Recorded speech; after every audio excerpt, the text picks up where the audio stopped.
चारों भतीजों की शहादत के बाद अब्दुल्ला जाफिर तैयार के साहबजादे हज़रत इमाम हुसैन रज़ी अल्लाह अन्हा की हमशीरा सैयदा ज़ैनब के दिल के टुकड़े, उनके लखते जिगर और उनके भांजों की बारी आई। चमने ज़ारा के जन्नती फूलों ने आगे बढ़कर गर्ज की, हजूर हमें भी नसार होने की इजाज़त मरहमत हो। इमाम पाक ने फरमाया, नहीं, तुम्हें इसलिए अपने साथ नहीं लाया था कि अपनी आंखों के सामने तीरों का निशाना बनते और नेज़ों पर उछलते। देखो, तुम अपनी माँ के पास रहो। ओनो मोहम्मद ने कहा, मम्मू जान, अम्मी जी का यही हुक्म है, देखो वो भी सामने खड़ी हैं। इमाम पाक ने अपनी बहन सैयदा ज़ैनब की तरफ देखकर कहा, मेरी बहन कुछ ख्याल करो, मुझ पर सदियों के पहाड़ ना तोड़ो। मैं किन आँखों से इन फूल से बच्चों के सीनों से तीर और नेज़े पार होते देखूंगा।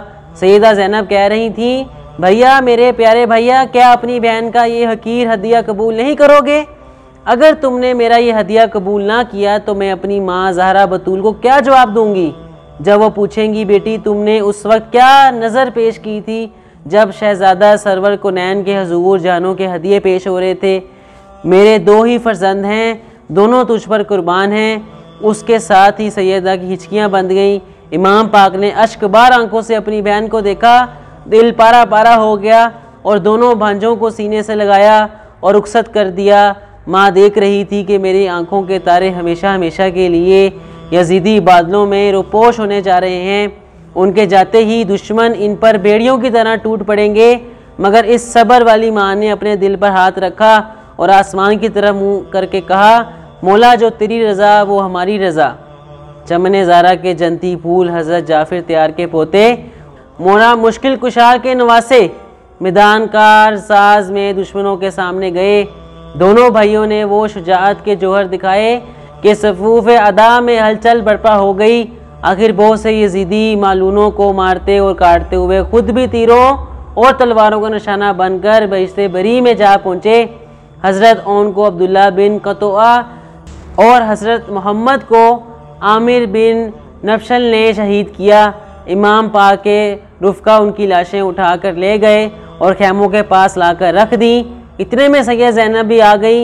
इमाम पाक ने फरमाया, लो बहन, तुम्हारी कुर्बानी भी कबूल हो गई, आओ अपने शहीदों की ज़ियारत कर लो। माँ ने जब अपने फर्जंदों की कटी हुई लाशों को देखा तो लाशों के ऊपर गिर गई और बलाएं लेते हुए कहा, ऐ काश तुम्हारी जगह तुम्हारी माँ होती।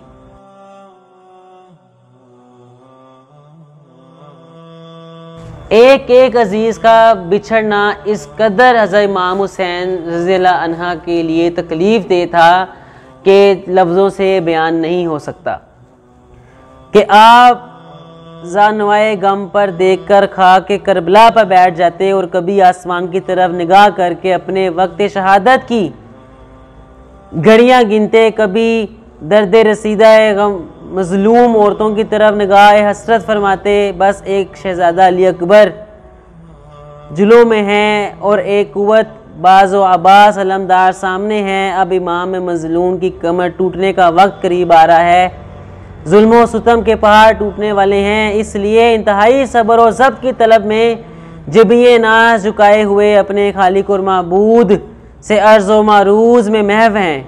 जब जबी अनवर सजदा खालिक से राज व न्याज की मंजिलें तय करके बुलंद हुई तो हज़रत इबास अलमदार ने अर्ज़ की, अब तो ग़ुलामों में कफश बरदार के सिवा और कोई बाकी नहीं रहा। बच्चों के दिल, जवानों का जहाद, बूढ़ों के कमज़ोर हाथों से चलती हुई तलवारें देखें और जिससे अब तक सिवाय इल्म बुलंद रखने के और कोई कारगुजारी नहीं हुई, वो आपका ये गुलाम अब्बास है। नूर दीदा बतूल अब तो खूने रगी तोड़कर राह खुदा में बैठ जाने के मुसर्रत में सरगर्म हैं।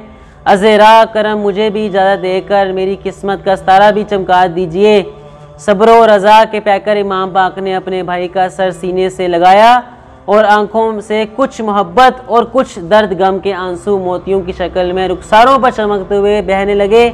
देर तक सीने से लगाने के बाद फरमाया कि करूँ मशय्यत इलाही में चारा नहीं, राज़ी बाराज़ी हूँ, लेकिन साक़ी कौसर के लाल बच्चों की प्यास और उनके माओं के सब्र को मुतज़लज़ल कर रही है। वो तिश्नगी के आलम में सख्त बेकरार हैं। और उनकी बेकरारी उनके माओं के लिए नाकाबिले बर्दाश्त हो गई है। सुनते ही अब्बास अलमदार खेमे की तरफ चले। दाखिल होते ही सैयदा सकीना और अली असगर की तशनगी का वो आलम देखा कि तड़प गए। अली के शेर ने गुस्से में होंठ चुबाते हुए कहा, अफसोस फ़रात सामने हैं और ये बच्चे पानी की एक एक बूंद को तरसे हैं। मैं अभी फ़रात पर जाऊंगा और पानी लाकर इन बच्चों की प्यास बुझाऊंगा। ये सुनते ही सैयदा ज़ैनब के चेहरे का रंग उड़ गया। वो पुकारी, भैया क्या नहर के किनारे फुलाद में डूबी हुई फौज की दीवार के मुकाबिल अकेले जाओगे? अब्बास अलमदार ने कहा, मेरी बहन तुम्हें तशवीश किया है, अगर वहाँ गर्क आहन फौज है तो क्या तुम्हारे भाई के हाथ में खाकारे शगाफ नहीं है? हैदर के शेर की हिम्मत अफजाबाद से प्यासों को कुछ धारे हुई और टूने हुए लाल सीनों में बंध गए। मशकेज़ा शानी में लटकाया और फ़रात की तरफ दुश्मन हाइल हुए तो बतौर तमाम हुज्जत फरमाया, ए कूफियो शामियों, अल्लाह ताला से डरो, रसूल अल्लाह सल्लल्लाहु अलैहि वसल्लम से शर्माओ। हैफ़ सदर हैफ़, तुमने फ़र्जंदे रसूल को बुलाया और फिर उनसे बेवफाई की, दुश्मनों से मिलकर उन पर पानी बंद किया। इनके रुफ़क़ाए अज़ाए कुर्बा के सरकार ने रसूल ज़ादियों और छोटे छोटे बच्चों को एक एक बूंद पानी से तरसा रहे हो। देखो अभी तौबा का दरवाज़ा तुम में से बास के लिए खुला है, अब भी वक्त है। जुल्म सितम और फर्जंदे रसूल के कत्ल से बाज आ जाओ। लश्कर अशकिया में से समर जोश, सीस बिन रबी, हुजर बिन अल-हजार तीनों ने सामने आकर कहा, अगर तमाम रोए ज़मीन पानी हो जाए तो फिर भी हम लोग तुम्हें पानी का एक कतरा तक ना लेने देंगे। ये सुनते ही हैदर करार के शेर को जलाल आ गया। उन्होंने एक नारा शेराना लगाया और फरमाया, ये सर कट सकते हैं लेकिन फांसी के फाजरा और जालिम के आगे सामने झुक नहीं सकते। ये फरमाकर तलवार आबदार के साथ उन पर टूट पड़े। आपका जुमला क्या था? दुश्मनों पर कैद खुदा था। घोड़े बिखर गए, सवारों के हाथ से तलवारें टूटने लगीं। बुज़दिल फरारी हर नौ की तरह भागे और आप उनको मारते और काटते हुए नहर के करीब पहुंच गए। नहर पर सैकड़ों मसल्ला सिपाही बतौर पहरेदार मुकर्रर थे। वो उनके सामने एक दीवार की तरह बन गए। आपने उनसे पूछा, तुम लोग मुसलमान हो या काफिर? उन्होंने कहा, मुसलमान। आपने फरमाया, क्या तुम्हारी मुसलमानी यही है कि फ़रात पे चिंदो परिंद सराब हो और जिस ज़ात का कलमा पढ़ते हो उसके बेटे और बेटियां और शीर ख्वार बच्चे एक एक बूंद पानी को तरसें?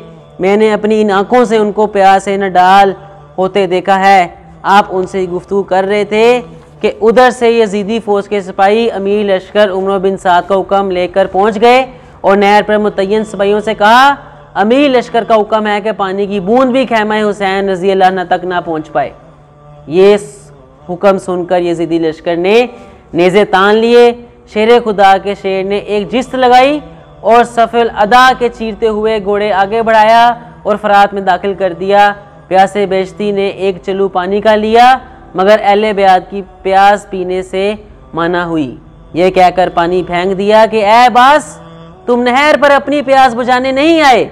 जब तक अली असगर और सकीने की प्यास ना बुझा लो तुम्हें पानी पीना रवा नहीं। हज़रबाज ने मश्क भरी और बाएं शाने पर डालकर बाहर निकले। चारों तरफ से गुल हुआ कि अगर ये मश्क खैमा हुसैन तक पहुंच गया तो सारी मेहनत बेकार हो जाएगी। उसका रास्ता रोको, उससे मश्क छीन लो, पानी बहा दो। इधर सकाए अहले बैत की पूरी कोशिश ये थी कि किसी तरह ये मश्क प्यासों के खैमे तक पहुंच जाए। आप चाहते थे कि घोड़ा उड़ा कर खैमे तक पहुंचा जाए मगर सामने से कई सौ तीर मश्क का रुख किए नजर आए।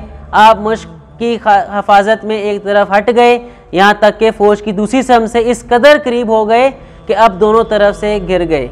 जब आपने अपने आप को दुश्मन के घेरे में देखा तो बिखरे शेर की तरह हमला किया और सफूफ़े अदा में खलबली मचा दी। लाश पर लाश गिरने लगी और खून को रोब बहने लगी। शेर खुदा के शेर ने साबित कर दिया कि मेरे बाजुओं में कुव्वत हैदरी और रगों में खून अली है। लाशों के अंबार लगा दिए कि एक खबीस ज़राए नामी ने धोखे से आपके बाएं शाने पर ऐसा वार किया कि बाजुए रोए अलमदार को शाने से जुदा कर दिया। आपने मश्क फ़ौरन दाने शाने पर लटकाई और उसी हाथ से तलवार में चलाते रहे। लेकिन अब ना वो ताकत थी, ना एक हाथ से दो काम अंजाम पा सकते थे।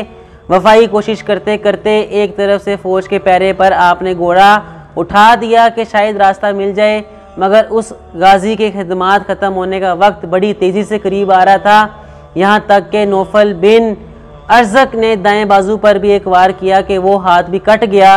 अल्लाह अल्लाह शेर खुदा के फर्जंद की हिम्मत देखिए कि मश्क का तस्मा मुंह पर दबा दिया, लेकिन मश्क के बचाने के लिए कोई तदबीर कामयाब ना हुई। एक मरों ने ताक के एक तीर मारा कि मश्क के पार हो गया और सारा पानी यख बयख्त बह गया। आप या खुदा कहते हुए घोड़े से गिर पड़े। इमाम पाक की ज़ुबान पर ये लफ्ज़ थे, अब मेरी कमर टूट गई है। दस्तों बाजू भाई की लाश उठाकर खेमे में ले आए। इन्ना लिल्लाहि व इन्ना इलैहि राजिऊन।